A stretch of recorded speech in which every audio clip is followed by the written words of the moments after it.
अगर आप भी चाहते हैं नए वीडियो एवं नए ऑडियो देखने एवं सुनने के लिए तो हमारे गोल्ड स्टूडियो चैनल को सब्सक्राइब जरूर करें एवं बेल आइकन दबाना ना भूलें। Produced by Gold Studio।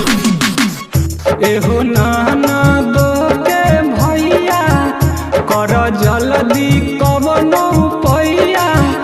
एहो नाना दो के भैया कर जल्दी कवनो पैया। दिया बाबा उतले राजा जी कि तोहरा के सिया में ओझरा के नथिया टूटले राजा जी कि तोहरा के सिया में ओझरा के नथिया टूटले राजा जी।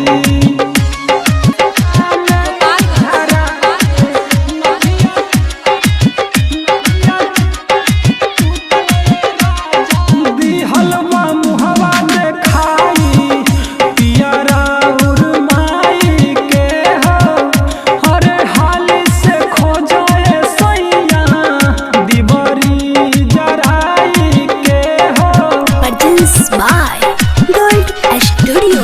हाँ दिहलवा मुहवा देखाई पियरा उरमाई के हो।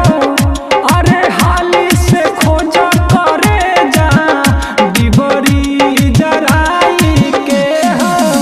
धक धक करे जियारवा गाड़ी दीहे लागे बड़ी डरवा। धक धक करे जियारवा गाड़ी दीहे लागे बड़ी डरवा। तू बारो सुतले राजा जी कि तोहरा के सिया में ओझरा के नथिया टूटले राजा जी कि तोहरा के सिया में ओझरा के नथिया टूटले सैया जी।